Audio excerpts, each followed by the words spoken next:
On today's episode, yeah, that's right, we're releasing another episode on the same day because why not? We sit down with Luella Legge. After over 6 years in the banking industry, Luella left to pursue her true passion, teaching. She's now part of the business faculty at the Nova Scotia Community College Ray Ivany campus and brought the first ever Enactus team to the college, a team that has enjoyed incredible success over the years, something we'll get a bit more into on the podcast. Luella applies a say yes attitude to life, and it has led her to where she is today. Listen in as she tells her story. I was the same old me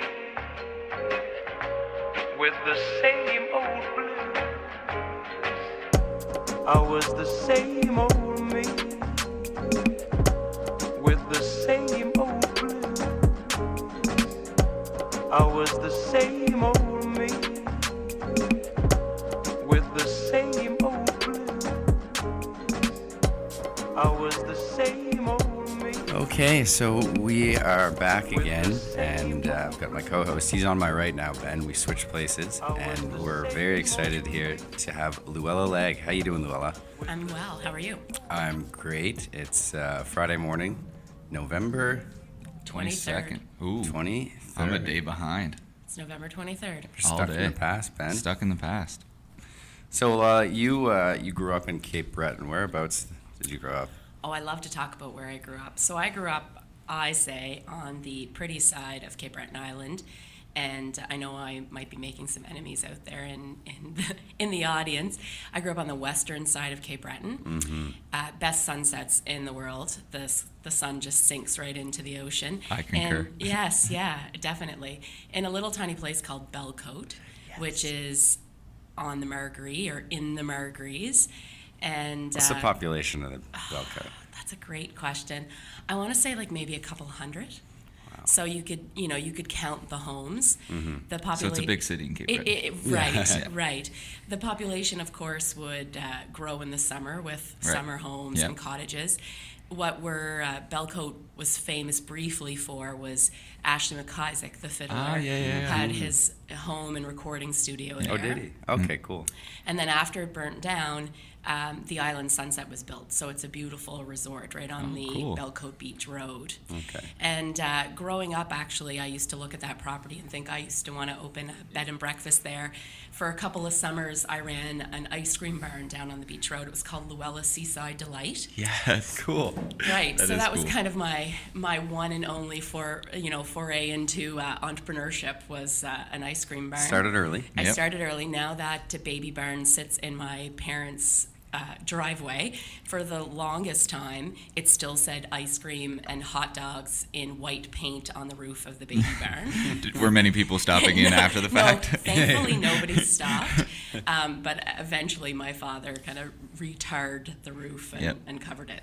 So that's Belcote. My parents have a beautiful view of the ocean, and it's pretty quiet. You know all your neighbors. Yeah. It's a French-Acadian community. And we're right sort of at the end of the Margaree River. That's so beautiful. Cool. And now you're in Dartmouth. Now I'm in Dartmouth. I actually went away for a number of years on what I called the bank train. Okay. So after I came to Halifax to go to Dalhousie University, and after I finished there, I moved back to Cape Breton and worked for years for Junior Achievement in Sydney. And then I started working with TD Canada Trust. What did you take it down? I took commerce. Commerce, okay. Yeah, so I took a 4-year commerce degree with a major in entrepreneurship. And at the time, at Dal, you could do entrepreneurship, but you had to do 3 work terms, and one of your work terms was supposed to be like running a business, like an entrepreneurial Yep, work term. right. And I actually challenged that because I had done 2 of my work terms with the Atlantic Canada Opportunities Agency. So I said, while I didn't run my own business, I spent my work experiences working on already. things for entrepreneurs. So I graduated with a concentration in entrepreneurship. And then worked for Junior Achievement for a few years, switched to TD Canada Trust, and then over the next 7 years went from Sydney to Dieppe to Ottawa back to New Brunswick, to Campbellton this time, and then I came to Halifax, and that was my last post with the bank. Wow. And I left, and then That came is to the train. college. It was the train. Yeah. Yeah, five Wow. Five stops. I didn't know you 5 were in stops. Ottawa. Yeah, I was in How long were you Ottawa there? 2.5 years as a small business advisor, which actually was probably my favorite role Yeah. in the bank.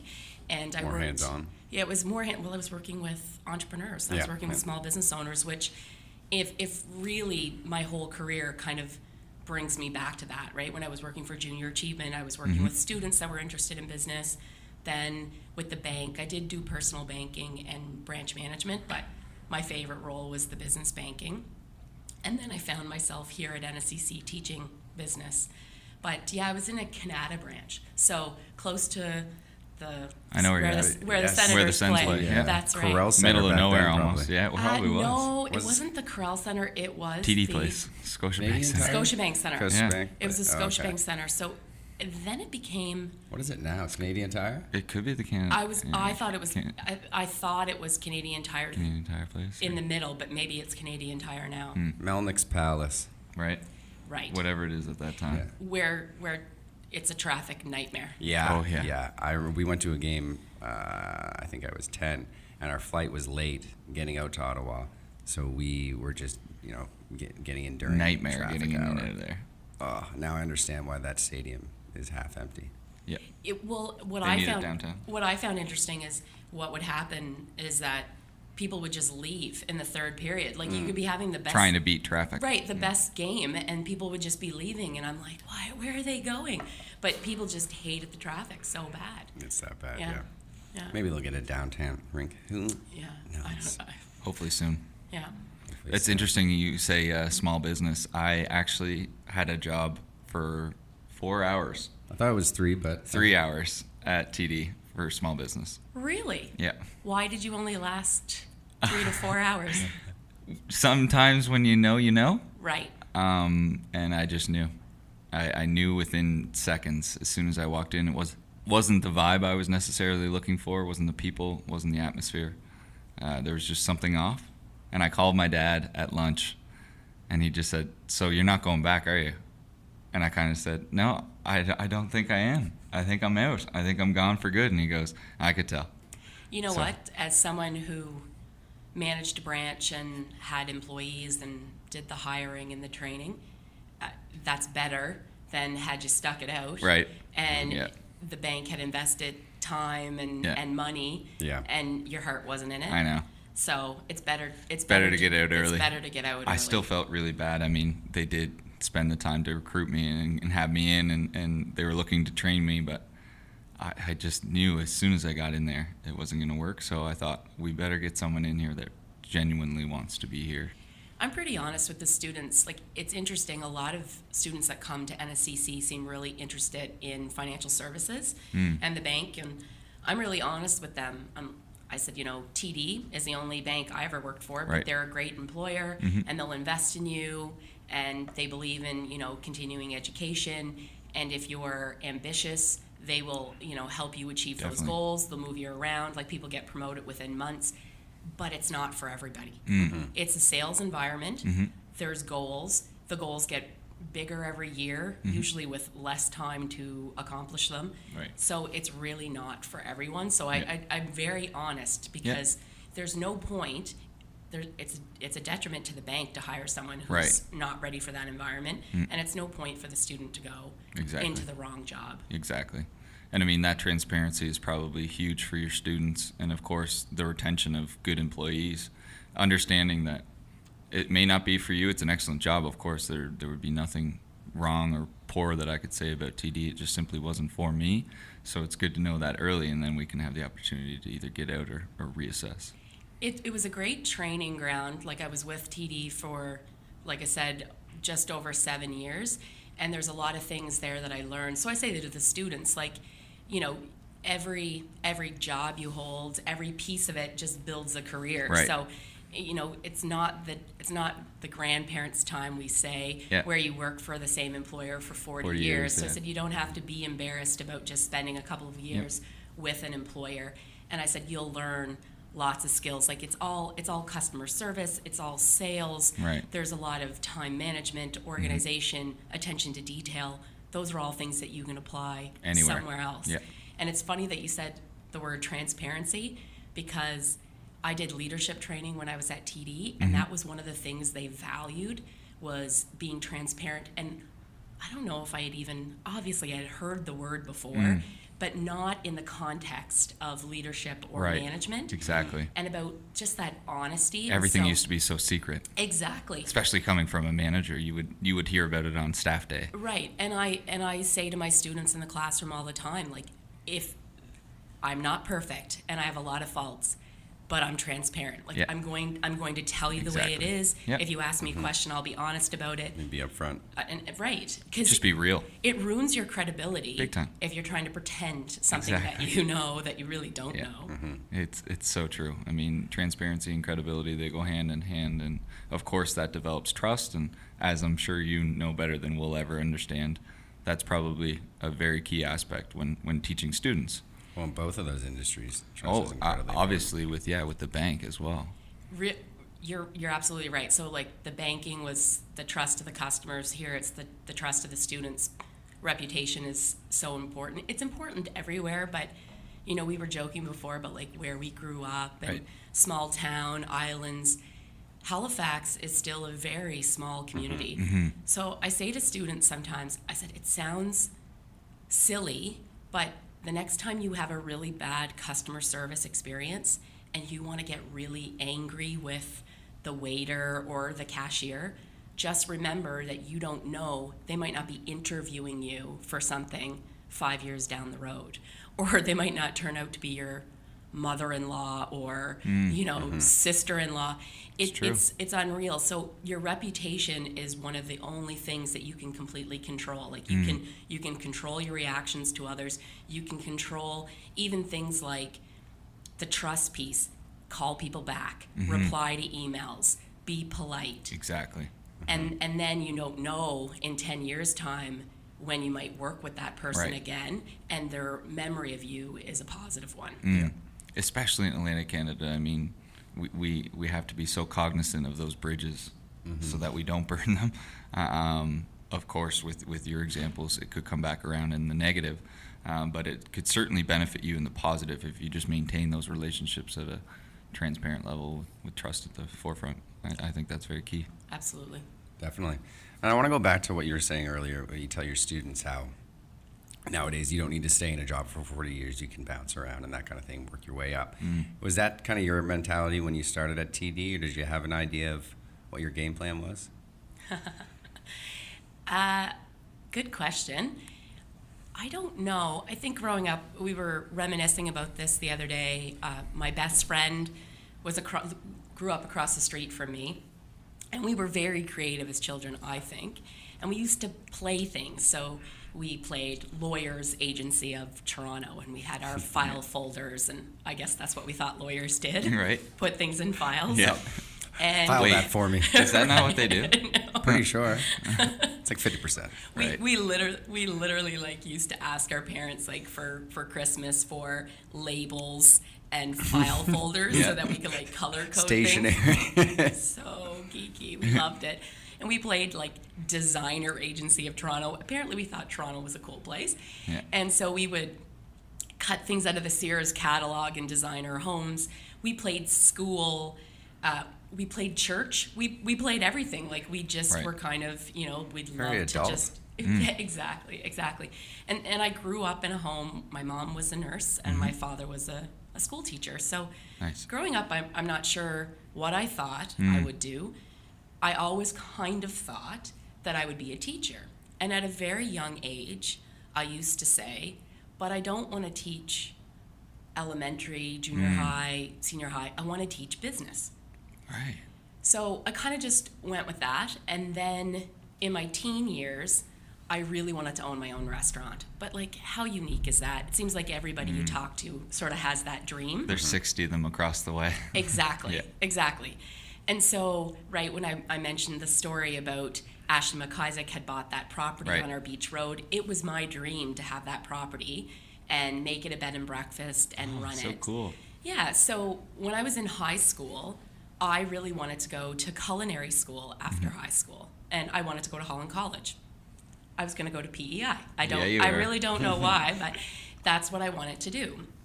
And I don't think my father had any negative thoughts about me being a chef or a cook, but he was of that generation where if you had certain grades in school, Yep. you went to university. And if you didn't have certain grades in school, you went to a trade.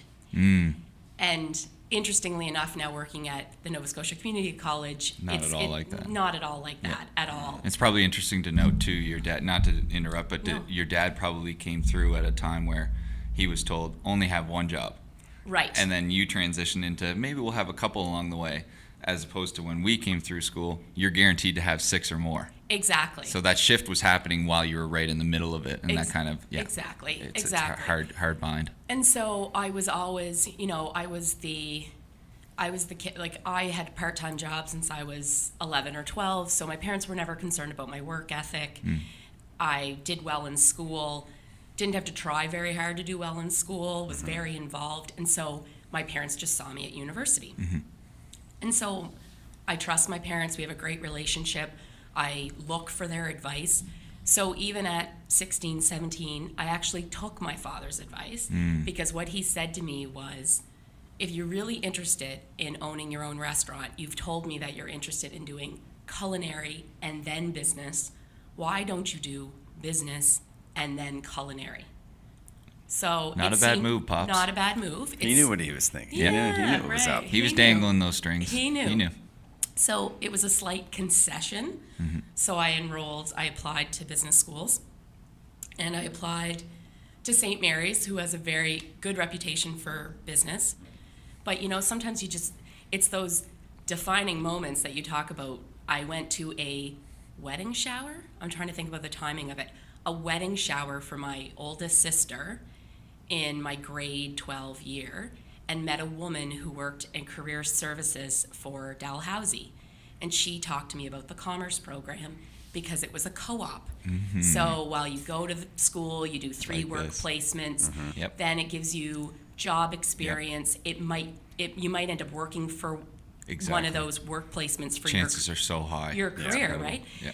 And so I applied to both places, and I said, I'll just see. So I got into both places and actually got a bigger entrance scholarship to go to St. Mary's, but still decided to go to Dal because I really felt the co-op program would be Yep. important. I think they have co-op now, but at that point they didn't. At that point, I don't think they did, or it wasn't integrated into the program, so you might have had to apply for Right. it.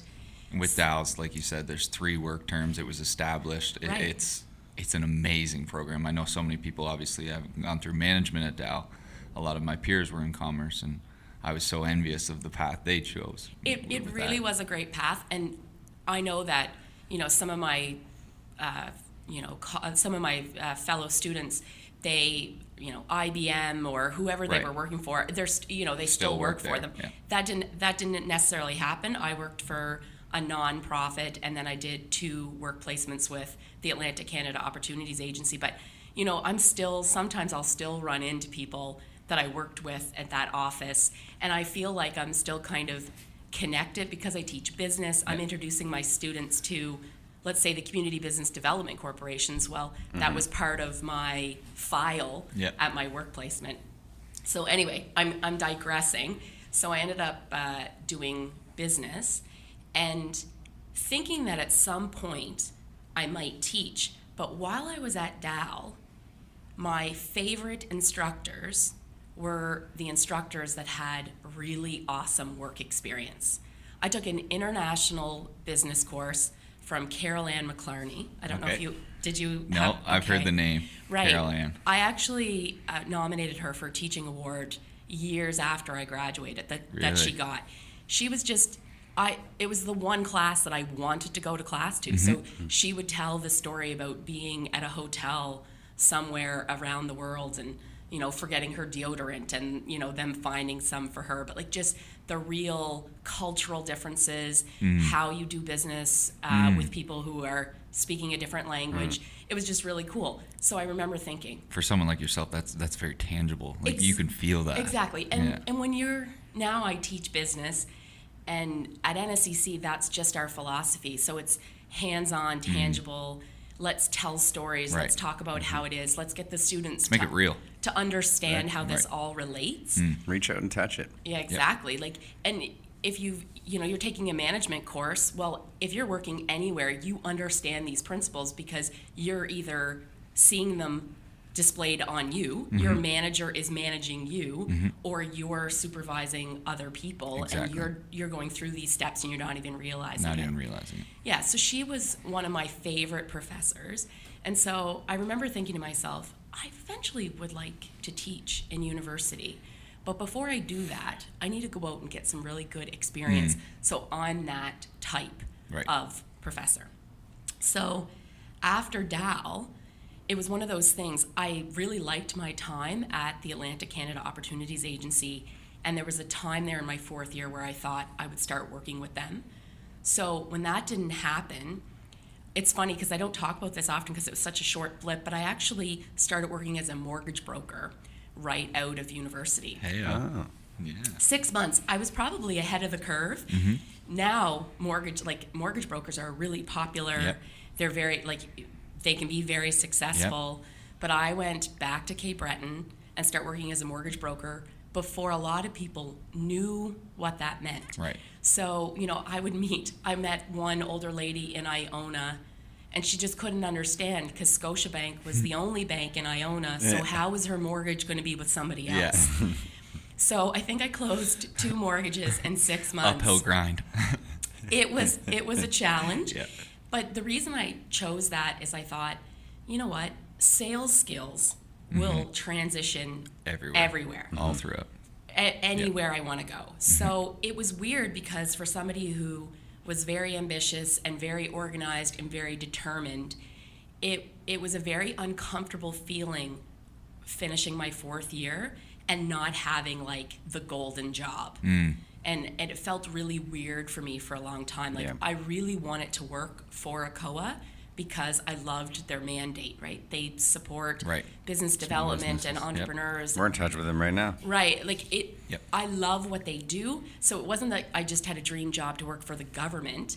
I wanted to work for a COA. Yeah. And when there was no positions available, in my 4th year, I kind of got caught Lost. scrambling, a little lost. And then family friend was doing the mortgage broker business in mainland Nova Scotia and said, don't have anybody in Cape Breton would be a great opportunity. So it was low risk because I moved back in with my parents.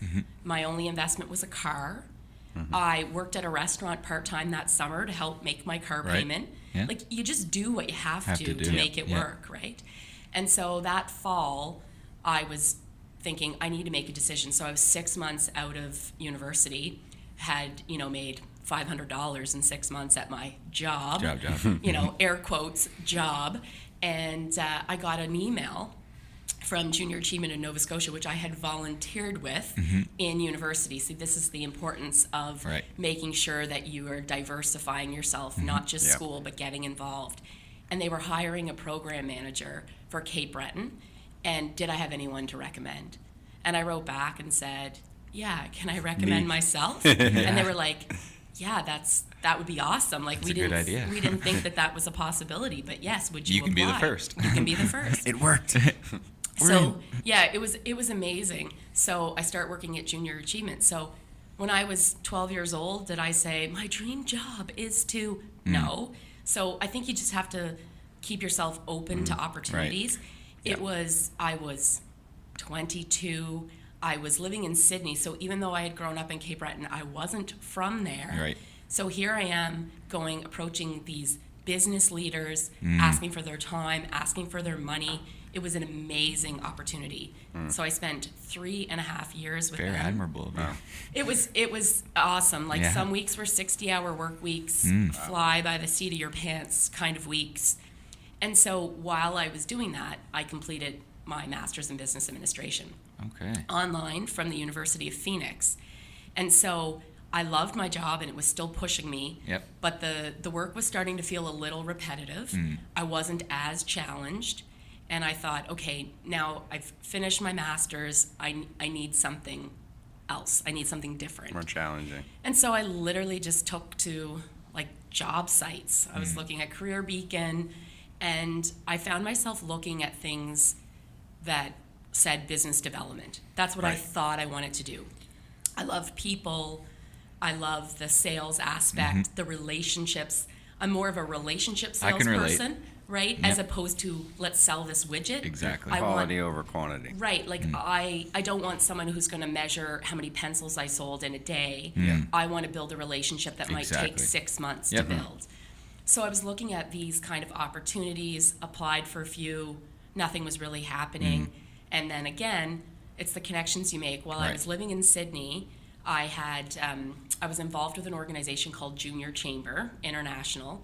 It's not Young People Chamber of Commerce, which sometimes that's what it sounds like to people, but it's an international organization and it's around developing young leaders. So we would focus on networking events, but we also ran programming for youth, and it was a wonderful leadership organization, and it was really strong in Sydney while I was there. So through friends that I made through JCI, one of the gentlemen was in radio sales and was in Kiwanis. And he was in Kiwanis with the branch manager of TD Canada Trust, and they needed a trainee. And he said, why don't you go in and talk to the branch manager? And like, I just think This is amazing, by the way. right, you just keep yourself open Open, to yeah. opportunities, And they'll come. and they'll come. And that's why I go back and say, if you just focus on your reputation, and so what that means. So volunteer, Right. do what you say you're going to do. Like, your word is all you have. So Live and follow die up, by the word. respond to the emails, make the phone calls, be a good person. A lot of times the opportunities will find you. I mean, you Exactly. can't sit in your living room and think they're going to find you, but they will find you. Yep. And so I thought, it's an hour of my time. I'll go and listen to what they have to say. Do you think that's the feeling you had when you were asked to go to that wedding? The one right before you decided on Smew and Dow.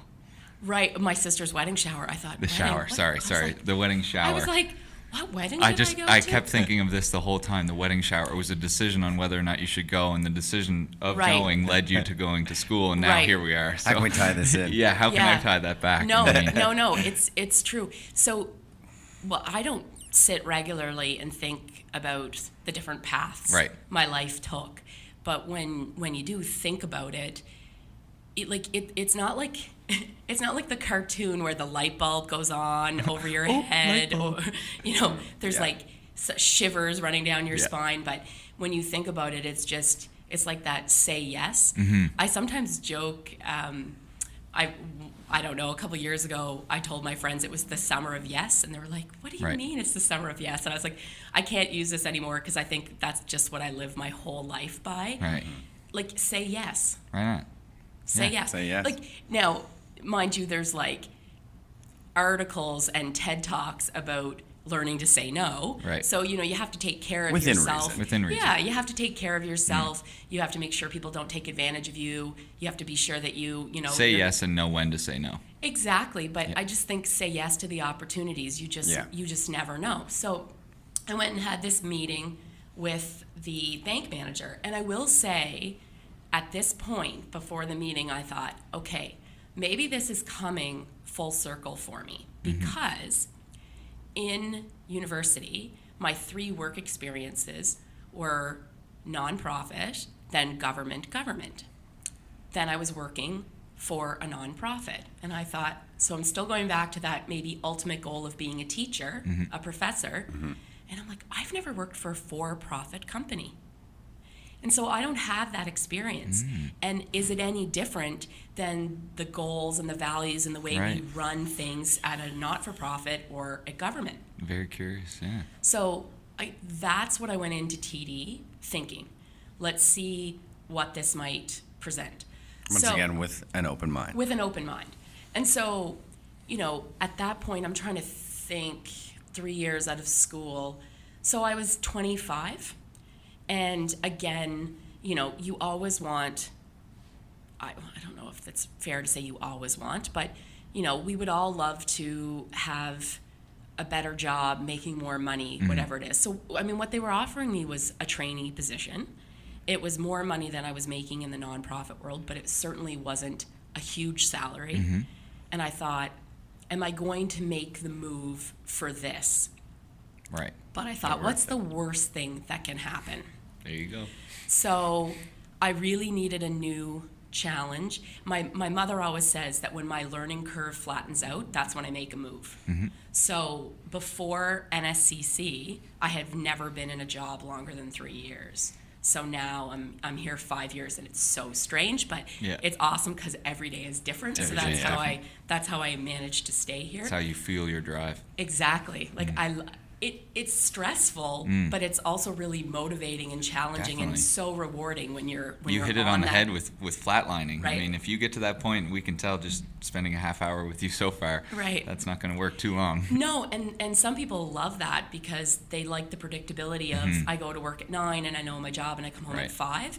And I do not want to have a job where my alarm is set at the same time every day. And I can recognize that. And I always say to the students, just understand what drives you and then find it. It's not the same for everybody. So I ended up taking the job, and it was in Sydney with the idea that I would work there for 6 months and then move. So there was 2 opportunities. There was a new branch being opened, I think in PEI, and then one being opened in Dieppe. And I remember talking to people and saying, what do you think the better opportunity for me is? Like, I don't care. I have no draw one way or another. And they said, there's probably a better market for you in Dieppe. So I moved in the summer of 2006. And then by December 2007, I had gotten a job as a small business advisor in Ottawa. It was interesting because you learn things like, you respect the process, but I was a financial services representative, so I was a personal banker. And in the TD land, that was a level 4. Right. And I decided I wanted to be a small business advisor because that was the work that I wanted to do. I wanted to work with the business owners. And that job was a level 8. Right. And there was a lot of people in the bank that did not believe that you could go from a level 4 to a level 8. And I said, I don't understand what you mean. Like, why wouldn't that be possible? I have the education. I now have banking experience. Personal skills. Exactly. Everything. So they thought that I should then do a financial advisor role at a level 6 to transition. And I said, it is a more senior personal banker role, but I'm not going to learn any new skills that are going to help me in the next role. So through support of my manager, they allowed me to apply for a small business advisor role for Fredericton. Had the interview, and I didn't get the job. Someone more experienced got it, which is fine. But the people who interviewed me reported to Ottawa. So it was Ottawa that managed all of Atlantic Canada. And they said, hey, we didn't have the job for her, but if you're looking for people, she's ready to go. So the regional manager came down, interviewed me, asked me to go to Ottawa, and then I moved. And so I was there for 2.5 years.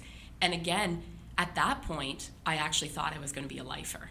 Really? So when I first took the job, A lifer. a lifer, bleed green. When I first took the job, I thought, this is an opportunity. We're just going to see where it goes. It was kind of building towards my eventual goal of teaching. Still very open with it. Still very open. But the organization is one, so it fed my need for not flatlining. Right. Because I could stay with the same company and every few years change Move jobs. around. There's a million jobs. Exactly. It's incredible. Change branches, change jobs, and it was always going to be new. Right. And I eventually saw myself in a head office role. So I thought, okay, well, head office jobs, like, what does this look like? Actually sat down with one of the district vice presidents who asked me the question, where do you see yourself in 5 years? Which I agree is just a terrible question. It's a terrible question. And now people are starting to realize how terrible a question it is, because the job you have in 5 years might not exist today. Exactly. So now we start to ask more like, what kind of things do you want to do? Right. right? Like, what are you interested in? Yeah. You know, Ben, you were saying earlier, sustainability. So instead of naming the job title, just say, this is a passion of mine. I want to work somewhere around this. Yeah. So I felt a lot of pressure on that. Where do you see yourself in 5 years? It's very restrictive. So very, restrictive. very restrictive. So I hope to not find myself in this same position in 5 years, is how I would normally answer that question. I mean, if we're looking for growth in a business, then I don't want to be in the same spot. Unless you're super happy. I mean, I don't make If you're any, a pro athlete, right. still in the league. Still in the league, like still injury free, whatever, you know. Hopefully knock on- progressing still. Yeah, exactly. Yeah. So I think there's no judgment in what drives people Right. or where they find their happiness. So for me, it was just, about progress. So that could be in the same role. So I did tell him I was interested in branch management.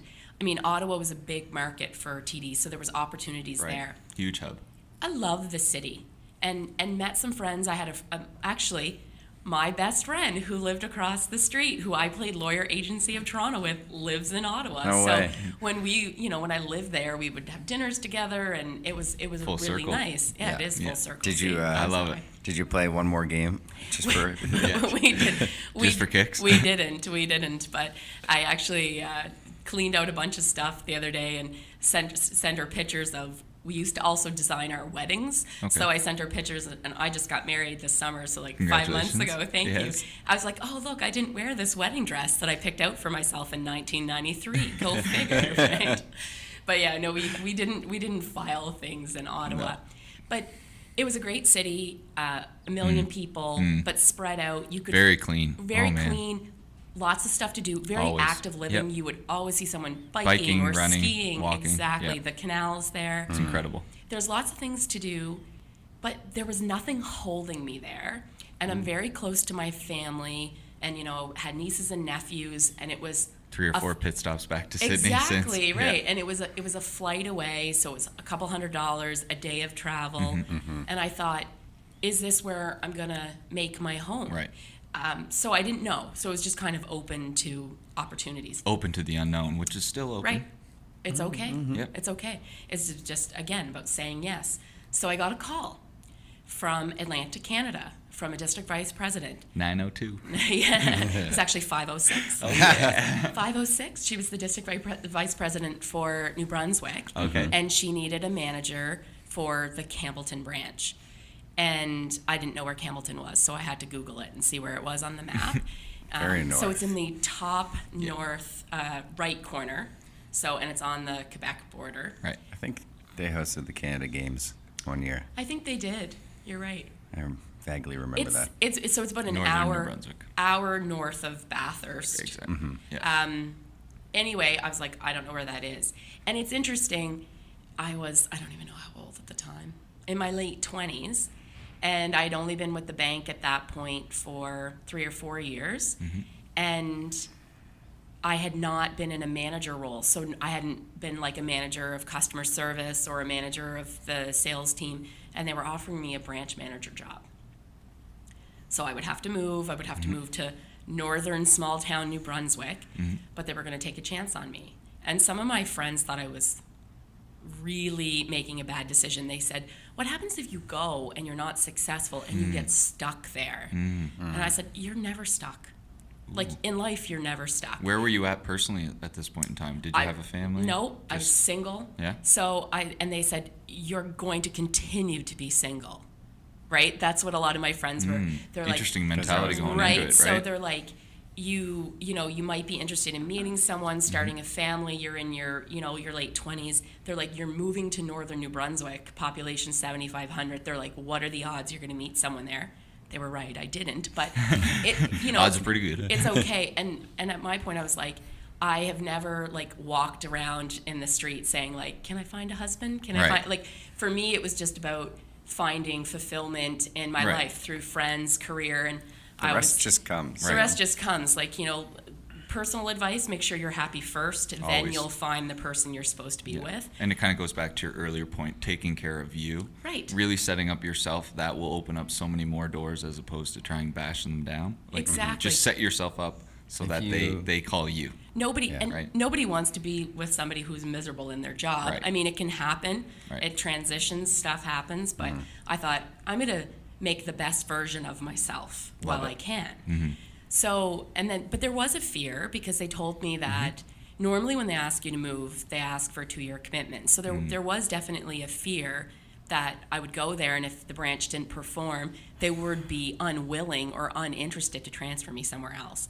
And, I don't always think that my parents are going to bail me out. They've never had to bail me out, but I'm lucky enough that, I knew my parents were there. I said, if I have to rent a U-Haul, I'll get out of Campbellton if I have to. And that support blanket was there. Right. Yeah. The support was there, so I said, I'm going to make this happen. So I moved, and interesting place. You look for things. I bought a pair of snowshoes. I must have. It was beautiful. We were right across the bridge from Quebec, which had beautiful fields, and the staff there were so wonderful. So every payday we would go for wings. I would look forward to that time because I didn't have that many people I knew. I started playing volleyball on Tuesday evenings. It was the most interesting crowd that I played volleyball with. Was it a newer branch? No, old time branch. For the first 6 weeks that I was there, I lived in the Howard Johnson. Okay. Yes, lovingly called the Hojo. Oh, yeah. And ate a lot of Pizza Delight in my hotel room because there's only so many restaurants in Campbellton. I ended up buying a house, a lovely little bungalow with a finished basement. You quickly fell in love with Campbellton. I did. And the only thing I didn't like about Campbellton was how far it was from everything else. Right. It was 3 hours from Moncton, and anytime you were driving, you were worried about hitting moose. So you tried to drive in the daylight, but at wintertime, there's only so many hours of daylight. Right. So for me to go home to Cape Breton to visit, it was like a 9-hour drive. So it was a commitment. Big time. Anyway, so I was there. It was the first time I was managing people. Best part of my job, worst part of my job. I mean, you wore everyone's emotions all the time. And I always say to myself, I moved from that role to another management role and have been now teaching. And I always say, I don't know if I'll ever go back to managing people. I think I had skills and abilities that made me a decent manager. Like we've talked about transparency, and I think I can Building be fairly trust. building trust. I think I can be really practical. I'm fairly empathetic, but reasonable. Right, all but I these things. also take things really personally. And so it was really hard for me to kind of separate the fact that I knew they were probably going home that night and complaining about me, but the funny thing is I know my students probably do that now. So it's kind of the same thing coming full circle. So I was managing what was referred to as a level 3 branch. So the smallest of the branches. And there was 2s and there was 1s. And within a year, I got asked to apply for a level 1 branch manager position. So this again was sort of unheard of. Wait a second, she hasn't managed a level 2. We can't just put her to a level 1. So many hoops. Oh, no. Yeah. But the district vice president at the time saw some skills and abilities and thought, you know what, you have the background to be able to take this on. So I applied and didn't get the job, which it's so funny now we say, rejected. But again, you just keep yourself open to opportunities. Exactly. So I didn't get the job. It took my manager about 2 weeks to tell me that I didn't get the job. I was like, could you just tell me or not? Am I moving or not? And so eventually he told me, and he's like, so you didn't get the job, but you're going to get another call. And so then a few days later, I got a call from the district vice president who was in charge of the Halifax area, and would I apply for the branch manager role for Spring Garden Road? So I applied, and I got it, and then I came to Halifax. And that was spring of 2011. So I only spent 1 year in Campbellton. And On a 2-year contract. Yeah, Right. yeah. They say they would like you to stay at least 2 years. And it was hard because the previous branch manager had been there for 10 years. So me leaving so quickly was kind of difficult for the staff. So I had a little guilt over that, but it was probably good for them. And now since there's been kind of a steady stream of people through, and I think it's probably been good for their growth, because you get too comfortable with someone's Complacency management isn't style. the greatest. Yeah. That's right. So I came to Halifax in 2011 and took on a big challenge. So Spring Garden Road was moving. The branch was moving within a year. We were being relocated.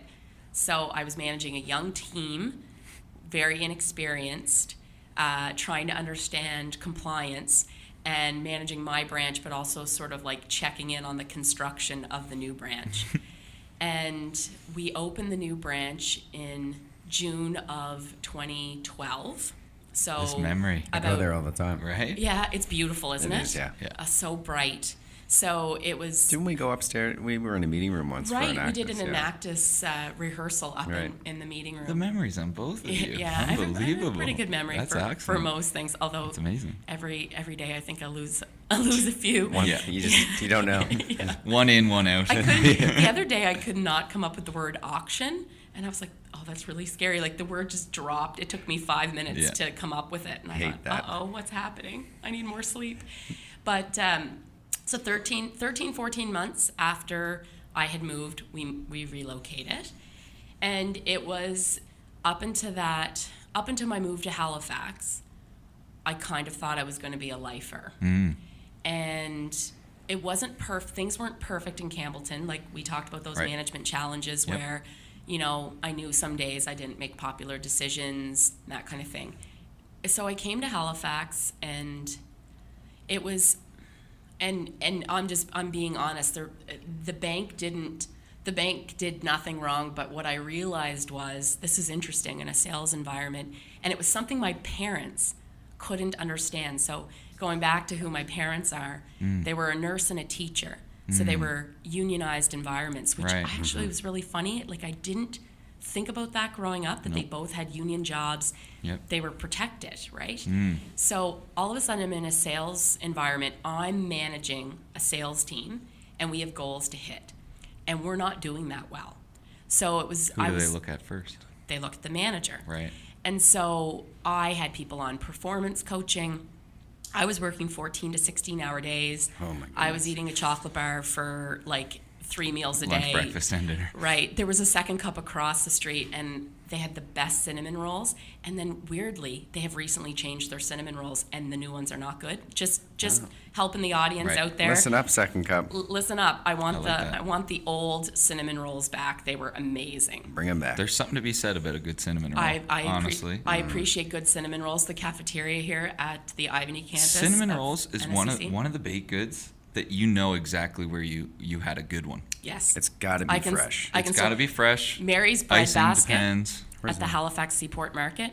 Mary's Bread Basket. Yep. Best cinnamon rolls. I like that. Yeah. You're throwing it out as best too. Yeah, well, and You're so going this is there. this is my memory from university. Maybe they're not. Maybe they're not the best. Hopefully they haven't changed too. They're very, Second cup. They're very good. But yeah, the Second Cup changed their cinnamon rolls. Yeah. I'm quite disappointed about this. Anyway, so I was working 16 hours a day. I'm still single. I'm living in a new home. I'm living in my Dartmouth home that I purchased after I moved here. And the branch is not doing well. And I remember starting to say to my parents, like, I don't think this is for me. I don't think the bank is happy with me. They're starting to talk about moving me somewhere. Now that I'm back in Halifax, I like Halifax. I think it's a city for me. I don't know what's happening. And my parents were like, what do you mean they're not happy with you? You're working so hard. And I'm like, but effort and results are not the same thing. They like don't if I'm equate. they don't equate. So if I wasn't doing the right things to get my team to do the right things, it didn't matter. Doesn't matter how much time you're putting in. And so Spinning tires. Right. I will tell you that probably was the lowest moment of my life. Like you can talk about like sickness and family, but I mean career wise. That was the lowest moment of my life because I was doing everything I could think of and I wasn't doing well. It's still in the same. And up until yeah. that point, you did have a lot of success. So that I was did, and change. so that's not the bank's fault, but that was hard. I was a rock star for them for a long time, like the fact that I got moved within a year, and they were looking at me for a level 1, and the fact that they trusted me with the relocation. The senior vice president took me out for lunch, and this time didn't say where do you see yourself in 5 years, but wanted to talk about career development. This is where we see you in 5 years. Exactly, right? Like, would you consider this? Would you consider that? And then less than a year later, I'm at, a branch that I just am not doing well in. Right. So I had a conversation with my boss, and said, I think it might be time to switch it up. They were ready to move me. They didn't want to keep me there. So it wasn't show you to the door. They, offered me a different branch. They said, maybe you can go here, maybe you can go there. This time it was Gander or Woodstock. And Ganders in Newfoundland. for those Ganders of in you, yeah. Newfoundland, yes. Woodstock's northern New Brunswick. Not that Woodstock, folks. Yeah, not that Woodstock. Luella would have been all over that. Yeah. And I said, I appreciate it. I appreciate that you still have faith in me, but I think I'm out.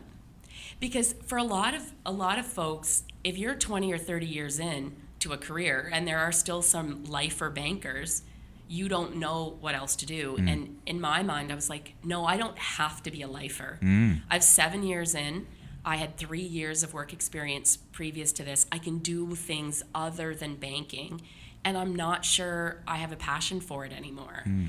So Once given the out, you took it. I took it, and I took it without another job, which was a huge risk. Yeah. But Shows a lot about what you were thinking about the current job, though. right. And the other thing, too, and it goes back to sort of the only thing, that reputation and the trust. I had a very young team, and I had a lot of, I liked them. I liked them as people. And in the banking world and financial services, sometimes people get walked to the door unexpectedly. And so, because of course, clients, paperwork, so sometimes the boss will show up and say, today is your last day, here you go. And all I could think of, and I told my parents this, I'd rather go out on my terms. Right. I never want to show up at work and be walked to the door in front of my team. How that will impact them. They'll be nervous and they'll be scared. And I just want to go out on my own terms. It's very selfless. I of think you. that seems to be a common theme across most of your life. You are the one who's going to make the decision. No one's going to make it for you. You're in Right. the driver's seat. And it served me well. So it was scary. I had a little savings, not a lot. Again, lucky that I have support. And I said, I've got skills. I waitressed, through university. I was like, if I have to work 2 jobs, I'll do whatever. I had a mortgage. I'm going to make the mortgage payment. And then I thought, you just think worst case scenario. Sometimes my husband says I'm negative. I say, no, it's not negative. You're It's a just, realist. I'm a realist, and then I plan. So I think to myself, what's the worst case scenario in Right. this situation? I have to sell the house. I was probably going to make money on the house if I had to sell. Not as much as I would have liked if I held it. But worst case scenario, I would have been able to sell the house and pay the mortgage off. So I think to myself, what's the worst? So I left, gave them 4 weeks notice. So able to transition in a new manager. It was a nice transition for the team. And within a few weeks, actually applied. So again, just look for the opportunities. There was a 10-hour teaching position open at the Nova Scotia Community College waterfront campus, now Ivany campus, teaching in financial services. Shout out Ray Ivany. Yes. Shout out Thanks. NSCC. Yeah, exactly. One Nova Scotia report. So it's I want to do hashtag. So I came to the interview. We'll hashtag it in the comments. Right. I came to the interview and I didn't get the job. This is an interesting, there's a lot of times where I Reoccurring have theme. not gotten the Yep. job or not gotten but it's created something else. That's going to So- be a good moral for the story And I here, think that folks. speaks to your mentality. You didn't come out of it demoralized. I think you said, okay, now what do I need to do next? Right. So it was beginning of December. So I finished at TD, I think it was the 6th of December. And Can I ask quickly about Yes. leaving? What did you do with the fear of leaving? How were you able to harness that? Did you rationalize with the fear and just accept it, or? The fear of it wasn't even the fear of leaving. The thing I had the hardest time dealing with, and I'm 5 years in, so I left. Did I leave 5 years ago? No, 6 years. Right. 6 years, 2012. 12. It was what I felt was failure. And so why couldn't I make it work? Right. Why couldn't I get the numbers to do what I wanted them to do? What could I have done differently? Your definition of failure was almost hitting you in the face. Right. So it wasn't the fear of I don't know where my Right. next paycheck was coming from. It was I just failed at a job. Okay. It was really hard for me. Very. Really hard for me. And It's amazing you were able to Right. And 6 years later, Right. I still sometimes have moments of, oh yeah, that's the job I couldn't do. But I did. I mean, I was a successful branch manager for a year in Campbellton, so much so that they wanted to promote me within a year. It was just sometimes, and I try to tell my students that, you talk about one of the characteristics of an entrepreneur is tolerance for failure. So you just have to see the lessons in the failure and learn from it and move on. A great quote I read the other day. Why is this happening to me? Was the question posed, but I mean, it's really, what can I learn from this? Right. So, I mean, just listening to your story of kind of transitioning from one to the next, whether it was a setback, it was how you approached the next step, Yeah. which is very admirable in a human being. of Well, course. you just kind of don't have a choice. Right. I knew I wanted to do something, and so I left on the 6th of December, and for years after that, I would kind of celebrate that first Friday in December. I would go out, I'd go to the lower deck with friends for drinks as the celebration. Fairview or No, downtown.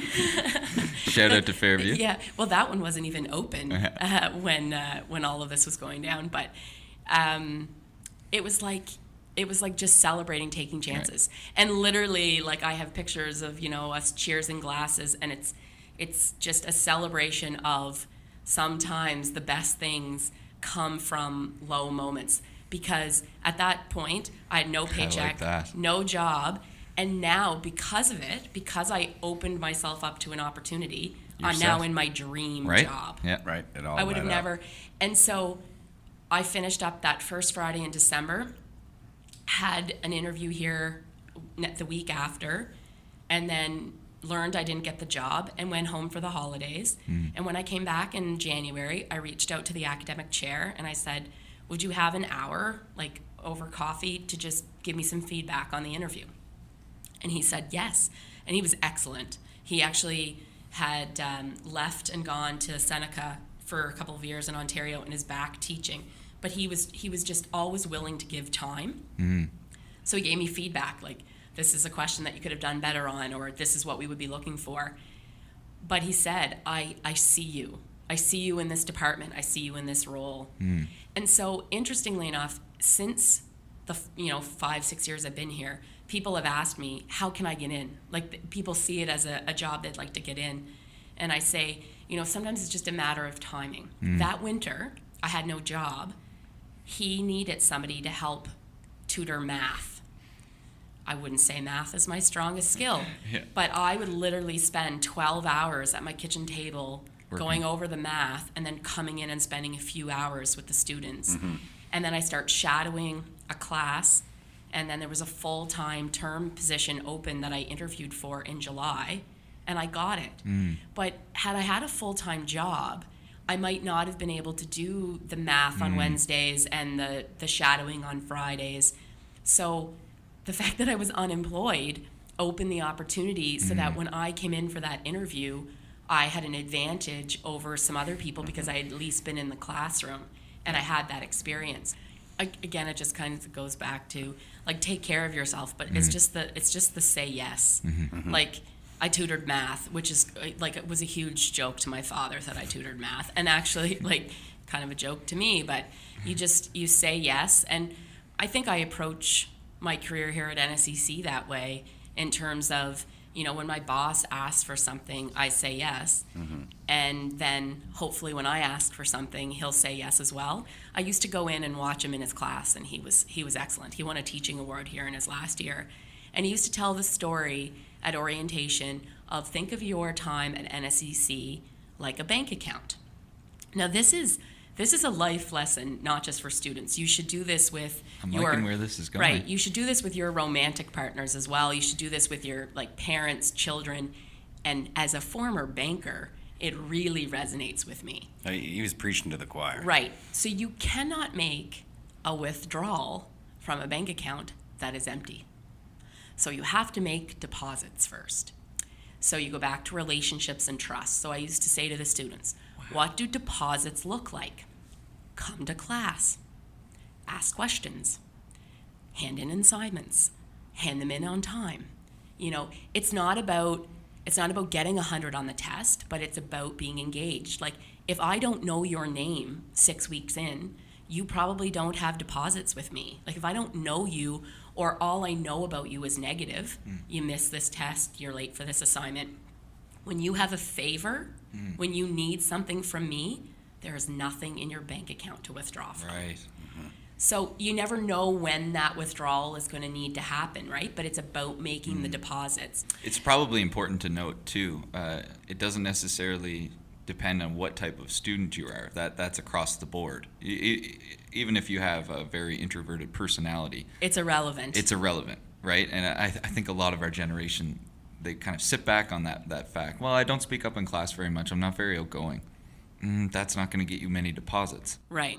Yeah. Like, you kind of have to But you can, not everybody's going to be extroverted and Exactly. talk in class, but find a way. find a Play way to your or strengths. Play to your send, strengths. send me an Exactly. email Yep. or Meet me after class. Right. Come up and Exactly. say something to me after class. There's so many different medians now. So many. Right. It's incredible. I will say, I'm going to tell a story about Mark. Here we go, folks. This is what I've been waiting for. So no, I'm Right. just joking.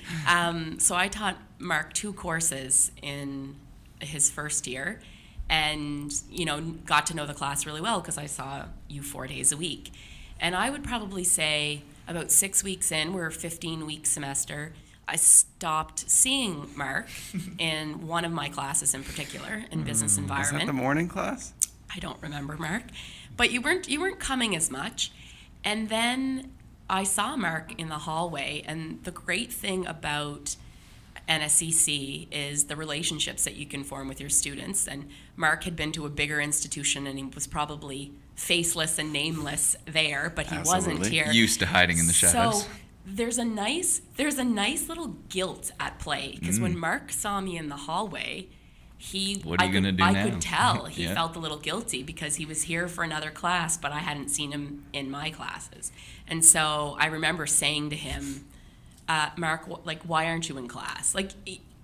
I think it's my Just job. straight up, eh? Just straight up. I think it's my job to create value for the students. I don't have arrogance and be like, I'm so wise, they should come to class. I think I need to create value. So Mark writes this test, gets a 98, hasn't been in class, and I think to myself, he doesn't even really need to be in my class. But I asked him, I was like, why? And he just said, I had to pick up a couple extra shifts at work. And so because I had a relationship with Mark, there was a bank account, because in the beginning he was coming to class, he always had something of value to say, I knew who he was. I thought, yeah, I'm not going to penalize this student.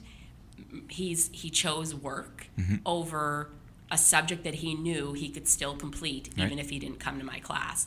And so it created no negativity in our student-teacher relationship, but I always remembered that because I thought, if I didn't know Mark and he was just a student that just stopped coming to class, I'm not sure then if that student had come to me and asked for a favor, I would be ready to say yes. But because we already had sort of that relationship, and Mark knew by the time he stopped coming to class, he knew he could stop coming to class. So He's smarter than he looks. Right. A couple early large deposits Right. kept me through the year. Right. So the bank account. I like that. The bank I account. really like it. And do it with your friendships. Do it in your romantic life. You cannot withdraw from an empty bank account. It's a give and take. Yeah. I definitely want to get into Enactus, which is one of the things that you actually started over here at NSCC. It's a worldwide organization, and what they kind of do is they create change through entrepreneurial action. And I think it was my second year. First year you planned it, and then second year at NSCC, for me at least, is when we had our first year. And that was one of the most incredible experiences I've ever had personally. I'd like to know what it was like to kind of oversee that whole thing. So, the way that Enactus kind of came about, so we've already mentioned, I went to Dal, Housey, and people that I graduated with from at high school, at the same time I was at Dal, were at St. Mary's. And I remember hearing them talk about SIFE, which at the time, SIFE stood for Students in Free Enterprise. And because I worked for a COA, I was familiar with SIFE because ACOA provided financial support to students in free enterprise, but I didn't really know much about them. So, or what it was, what it stood for. The people that I went to high school said it was like a business club, like an entrepreneurial club. They would, they had meetings and then they went to a conference. So I was like, okay. So the one gap in sort of my career that we didn't talk about yet comes about of how Enactus happened is that while I was working 10 hours here in winter of 2013 doing the math tutoring and shadowing a class, I start working at the St. Mary's Business Development Center. And so I started doing some programming with them, and then I did a little bit of work on the consulting side, writing some, research reports. It was really great work, a great institution. The people were awesome. And the two of the gentlemen that work in the program space at the Business Development Center were the faculty advisors for their Enactus team. So I worked at the Business Development Center from April to July. I left there to come here. And so Nationals for Enactus is in May. So I was seeing the students come in and they were rehearsing their presentation. And I was so impressed. Like, when you listen to something, like if you go to a good theater and you get chills. Oh, you know. Yeah. So I'm looking at these university students and they're in suits and they have a completely memorized 17-minute script about this incredible impact, like teaching people life skills, job skills, raising hundreds of thousands of dollars, diverting I don't even know how many pounds of waste, and I'm thinking to myself, these kids are changing the world. And so in my job interview in July, I said, can I start Enactus at NSCC? And the academic chair said, sure. So regionals is usually in winter, so February, March. And I thought, okay, I don't even know how to tell the students about Enactus. I can't start in September. So I started talking about it, knowing that I would recruit my first years. I wasn't even bothering to recruit second years because they were going to be gone. Yeah, right. So I recruited. And that was another thing that was a lot tougher at a college where you have 4 years of students, you right. only have the 2. Shorter term. It's an uphill battle for us and will always be a 2-year program versus 4-year. And like some of these university programs, like the current president this year of Enactus St. Mary's is on like year 6. Like she's done some things part-time, she's left, she's come back. So you can have some students that know what Enactus is for 6 years versus us, we're lucky if we get 18 months. So I started with a group. Mark was part of that, first group, and we start meeting in January, and then we went to regionals as observers because I thought the best way for them to understand what Enactus is to see what other students are doing. And it's First-hand funny, we've had some excellent Enactus students come through in 4 years, but the elevator pitch for Enactus is tough. Even myself, I'm involved, to be able to, within, 30 seconds to 2 minutes, explain to someone what Enactus is very challenging. But the students do what we call strategic community projects or start social enterprises to basically improve lives. And we say they use entrepreneurial action. It's it throws some people off sometimes because they think, well, I'm not an entrepreneur.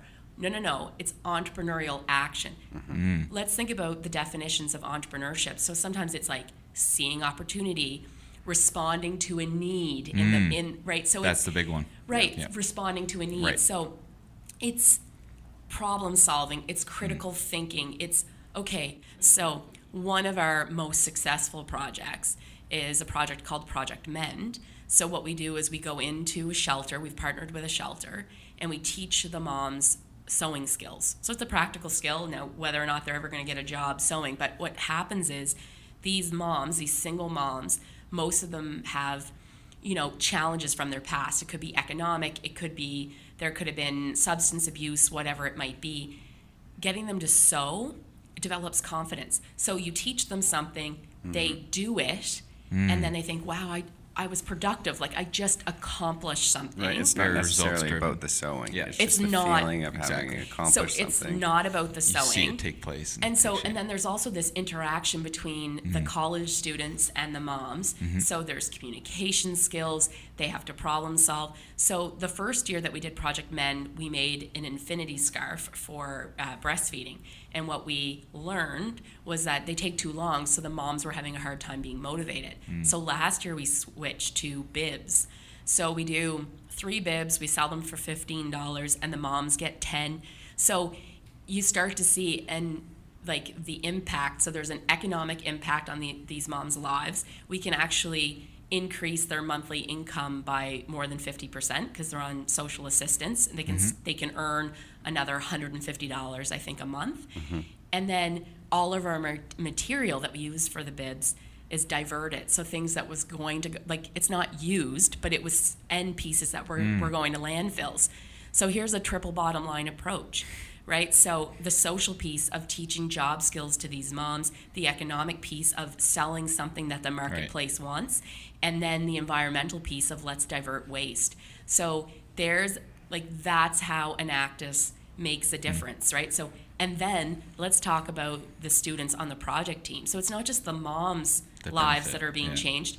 When you're, 20... Every single person has a purpose in this operation. Exactly. Yeah. Mark, I think it was when we went to nationals, one of the guest speakers said, anybody whose life has been impacted by Enactus, please stand up. So at first it was like donors or whatever, and then the person looked in the crowd and said, why isn't everybody standing up? So even though you might not be like the recipient of an Great. Enactus project, you're not going through like a financial literacy budgeting course. If you're running that course, your life has been changed by Enactus. Absolutely. So I love what I do in the classroom, but it's nothing like seeing the skill development and providing the opportunity for the students to make changes in their lives and other people's lives. Like and taking what you learn in the classroom and applying it. It's why I do what I do, and That's what's awesome. keeping you here. It really, if it went away, like I came to teach, I came for the classroom, but it's that variety we talked about. Yep. It's that spice of life. You It's see students push themselves. Same bed every night, just different sheets. right. Sure. That's a weird analogy. I like it. I've been thinking of it this entire time. We're cutting that. I don't even know what Same that meant. bed, just different sheets. Think about it. Clean sheet. I love clean sheets. New clean Is that what sheets. we're talking about? New clean New. sheets. Hope they were washed. Who's doing the laundry? That's a lot of laundry. New sheets every night. 365 nights. That's right. That's Oh. right. No, every day is different, and so I'm on year 4. Year 4. Same Year shit, different 5. stink. Yeah. Yeah. I'm still trying to think of an analogy. So it's funny that I thought you said same sheets. Oh, no. Different. I moved on stink. from the sheets. And I was like, that's weird. I thought you guys were going to That jump might all over actually the be sheets. somehow worse than the same shit. I know. Anyway. I thought it was a real. I'm like, do your sheets stink? Yeah. 'Cause so Enactus is in year 4, and every year is different. There's been challenges. What happens with the 2-year program is that the faculty advisors become the most sort of consistent piece. We're the ones that sort of hold the history because our students are only with us for a year or 2. But I've seen students. Actually, they're doing we have a great group this year that want to do an alumni profile. So, Mark, you might get an email or a call, you, but big guy. it's the power of. I've heard from a lot of our alumni where they say it's all I talk about in job interviews, Absolutely. right? And I just love the power of it. It's an international organization, so the more people that know about it, the more good work that the students can do. Right. So I love to talk about it. Very rewarding. It is very rewarding for everybody. One of the hashtags for Enactus for a long time, and I still use it, is "We all win." So people sometimes wonder about the competition piece to it.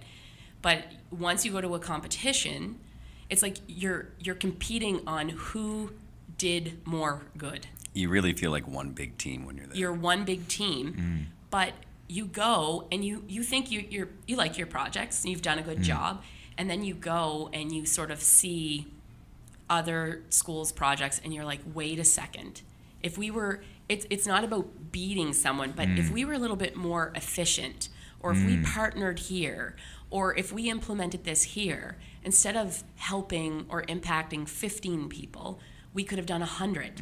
Why wouldn't you want to help 100? Right. And that goes back to you know, seeing the good in everything. Right. And taking positives from might not necessarily be a positive situation. Yeah, so it can be, sometimes it can be a little demotivating at the competition, because you're like, wow, that's a lot of work, or we It's a didn't, big crowd, too. It's a big crowd. We're like, we didn't do as well as that team, or Right. you feel like you're never going to be able to get there. But then you get back and you're like, no, the positive piece to this is I am now motivated to try to reach as many people as we can. Let's just focus on, and I always say to the students, win or lose, if you help someone, That's we a all win. win. Yeah. Something else came into my head. when That you speaks said a win or lot to your lose. values. Yeah. Hit the booze. Hit the booze. Win or lose, hit the booze. Oh, I like that. I like Like- that one. that's a I hockey like one. that one. The winning team from Canada in May of 2018 was Lambton College out of Sarnia, Ontario, and they actually just won World Cup in Oh, wow. San Jose. We were there for it. It was amazing. Go Canada. Go Canada. Actually, my fellow faculty advisor and I, we say we've only been to 2 World Cups, and Canada has won both times. So we think Canada should pay Couldn't for have been us to soccer go. then. That's right.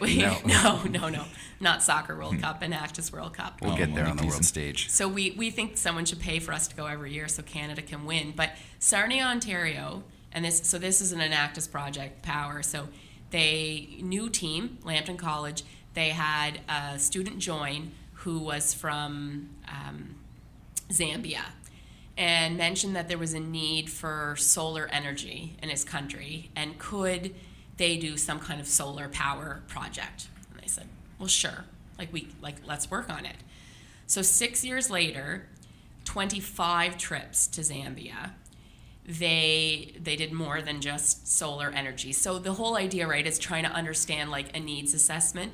So what they found was so there was farmers, there was issues with crop yield. So they taught these farmers no-till farming, which is not a new concept, but they weren't doing no-till farming. So you leave the crops in the ground, it fertilizes, so it produces less pollution, so less gas into the air, and they were able to increase their crop yield. So much so that they had more peanuts than they needed for the market, so then they started a cooperative where they start making their own peanut butter. Last year alone, so in an Enactus competition, you can only measure your impact for 1 year. So even though Right. it's a 6-year project, they could only measure 1 year. So they train these farmers. They trained 30 farmers on the no-till farming, and then those farmers trained another 300. So anyway, $46 million. That's what. Wow, 1 That's year. what 1 year in Wow. Zambia. The farmers. What's their GDP? Well, you know 46 what? million. Do you know what their one of their ending lines? And actually, it kind of struck some people funny because as Canadians, we're really humble. But one of their ending lines to their presentation was, "We brought a middle class to Zambia." Wow. But they did. 330 farmers. They have built schools. Wow. Now they're teaching no-till farming in elementary schools, so That's that amazing. And because it's interesting, so when they first start presenting this project, the judges, these high-powered people that you don't know who they are, really challenged this Enactus team and said, "How is this sustainable? You can't keep flying to Zambia, so how are you going to make it sustainable?" So now, I'm not saying they're going to stop going, but they could stop going because now there's 400 farmers trained on this, but now they've built the school where no-till farming is going to be taught. They've built an economic center. They've built wells. They've built it's. I think they've actually built a incredible. hospital. It's incredible. $46 million Million dollars, in that's 1 year in absurd. Zambia. Wow. Group of students, Enactus students. So It's incredible. It's incredible. The story is just kind of, and so we're a much smaller scale, but again, to the point where anybody's life you change or help or improve, it's a positive thing. So this research is new. NSCC is not a research institution per se. We have an applied research group, but I'm really excited about it because anything that I can do that spreads awareness of how amazing the people who get involved in Enactus are and amazing the work that we do is just a good thing. I just want everybody to know how good it is. It is the best. I love it. I think that's an incredible story. I mean, the proof is in the pudding. Right. And you're very passionate about it, which is I'm very passionate it's about it. very endearing. And even to recap, I mean, if I may, You got it. I think. Floor is yours. Well, just to recap on your story, I mean, it seems as though there was a contingency plan in place, to reuse that word, and obviously there was resiliency at play, but ultimately it was your passion to succeed that led you to help those flourish in their passions as well. It's interesting how things kind of come full circle, because we mentioned before that I did a commerce degree and I majored in entrepreneurship, but I wasn't sure I would ever be an entrepreneur myself. I kind of thought that I wanted to work with entrepreneurs. I wanted to help entrepreneurs. And so now, so it's funny in some ways because I'm a teacher, but I teach business. And so it's getting back to that like helping piece. And you're right, I have a passion. Like, I do think it's my dream that I get to come to school like every day. Sure, there are students that make it difficult sometimes, but when I see my students, like my alumni, living their dreams and living their passion, I like it's like I'm gonna own it. There's nothing better. No, I'm gonna own it. Like I'm gonna feel like there's just like that little piece that I played a part in it. Right. I don't care if it was really true or not, but I'm gonna But claim it is. I mean, you've got a little piece of every student's success that you've taught all into one little nice ball. And you were almost a lifer too. I was. Right? I was almost a lifer, and so that's it. It's totally cliche to say it about like you're always going to kind of come up from the hard times. Like when you're in those hard times, it's really hard to be like, oh, things are going to get better. But guess what? The lowest career moment for me provided the opportunity to do the job that I'm doing now that I absolutely love. Yeah. And 5 years in, I figure I'm about 1,500 students out there in the universe that Killing out. I've taught, and I run into them in all sorts of places, and And it I stemmed love from it. a deep lull or a deep Right. hole or whatever we'll call it, Yeah. that allowed you to build that foundation, which is so important. A lot of folks, whenever they find themselves in that hole, that deep hole that they've created, it's really hard to get out. It's a struggle. Obviously, we're not psychologists, so we would never intend on, displaying our Couple views in classes that way. from now. But I think it's very important for your story, especially, to understand that you were able to build yourself back up and ultimately find yourself where you are now with a very strong foundation. Right. And if you can't do it for yourself, I guess, surround yourself with the people who can do it for you. So if you can't say to yourself, there will be a better day, make sure you're surrounding yourself with people who are going to tell you that. Right. Yeah, and So- I think in those moments, your low moments, I think it's important to reflect on other low moments in your life and say, well, I came out of that one okay. That's right. So why not Resiliency, this one too? right? You're reminding yourself of that resiliency. You're building it up with the Yeah. reuse of it. That's And right. and Eddie Murphy, he tells a great story some 20 years ago, where Is that he. on Delirious?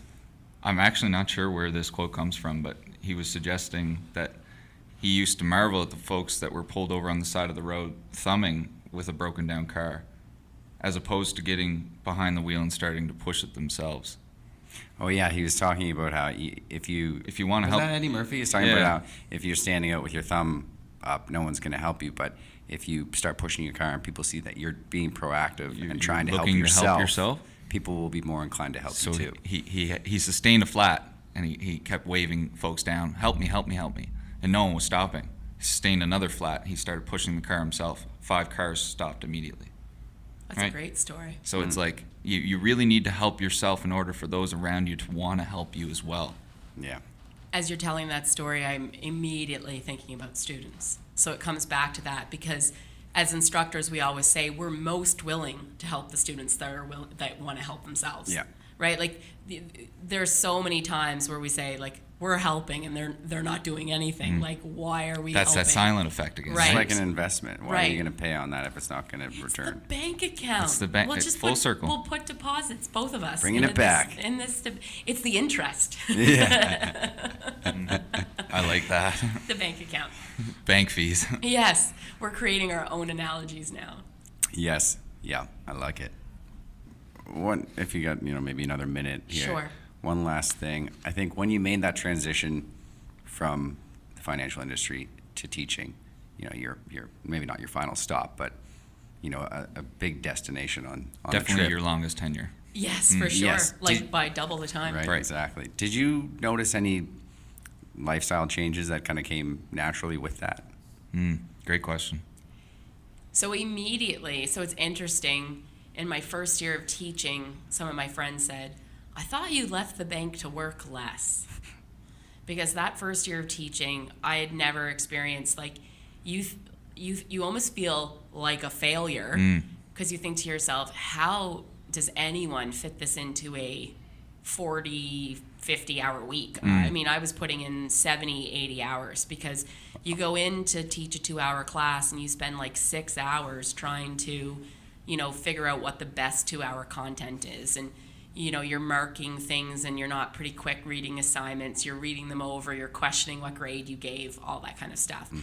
But I used to say to my friends, I said, you might see me working the same amount of hours. I'm putting in weekend time, but when it's, again, I'm going back to the cliche, It's not cliche. do what you love. You'll never work a day in your life. There's It didn't actually nothing really, wrong with that. It didn't really feel like work. It did and it didn't. Yeah. I said, well, yeah, I'm marking papers, but I'm in my PJs with my coffee. I've got laundry on. You've never felt better. Right, you're cozy. The work-life balance was completely different. When I was at the bank for 16 hours a day, I was at the bank. Right. I wasn't in Right. my home. Yeah. So here at NSCC, we teach about 20 hours in the classroom where we're face-to-face, and then the other side to that is the marking, the prep, the student meetings. So when you're not in class, like, for example, Fridays, I have a 1:30 to 4:30 class. So Friday morning, if I want to, work at home and come in at 10 or 10:30, I can. So I have that. You talked about the lifestyle changes. At the bank, I work to schedule. Right. I was just going to say you were up every day at the same right, time. Even as a manager, well, now TD had extended hours, so not every day at the same time. Yes. But I was, as the manager, if I was scheduled to work Thursday 12 to 8, I was working Thursday 12 to 8. And I couldn't, like, if Mark wanted to go for lunch, hey, teacher, let's meet up and go for lunch, I had 1 hour because somebody was waiting for me to go to lunch when I got back. Right. And so the lifestyle change when I started working here was the flexibility. Like, sure, there are still, now with Enactus, I mean, when we come close to competition time, Mark, I don't know if you remember the year that we did regionals and the script was a little shaky. Mark went and worked a shift from like 5 to 9, and then we, the night before the regional competition, ran through the script again from like 9:30 to 11:30. I drove home, I slept for about 4 hours, and then I got up again. There's lots of days where I'm working really long hours. Right.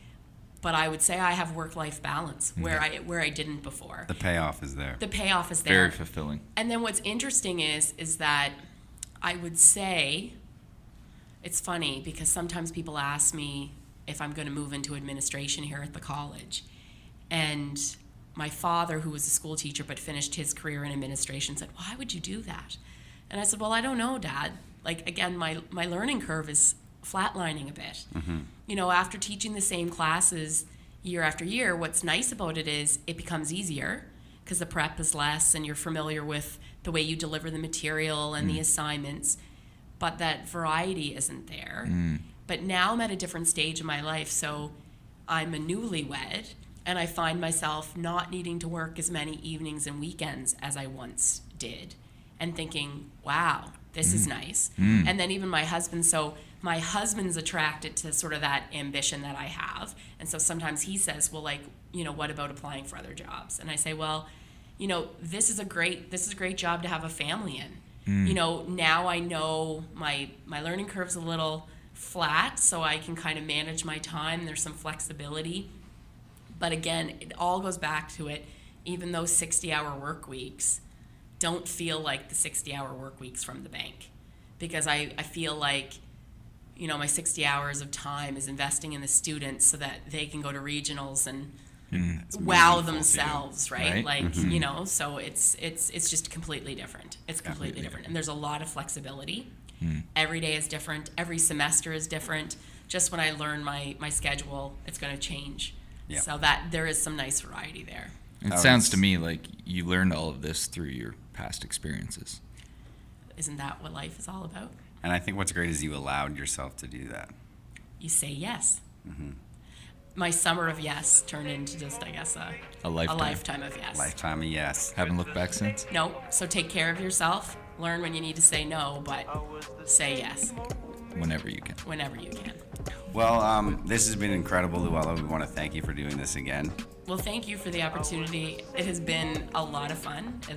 The time has flown by. And anybody who knows me knows I love to talk, so it wasn't that much of a hardship. We very much appreciate it. You have no idea. Thank you very much. Awesome. Thanks. For Brand New View, that's Ben Brammer. I'm Mark Boudreau. Thank you very much for tuning in. Thanks again. See you next week. Until next time. With the same old blues. With the same old blues. I was the same old me. With the same old blues. I was the same old me. With the same old blues. I was the same old me. With the same old blues. I was the same old me. I was the same old me. I was the same old me. With the same old blues. With the same old blues. With the same old blues. I was the same old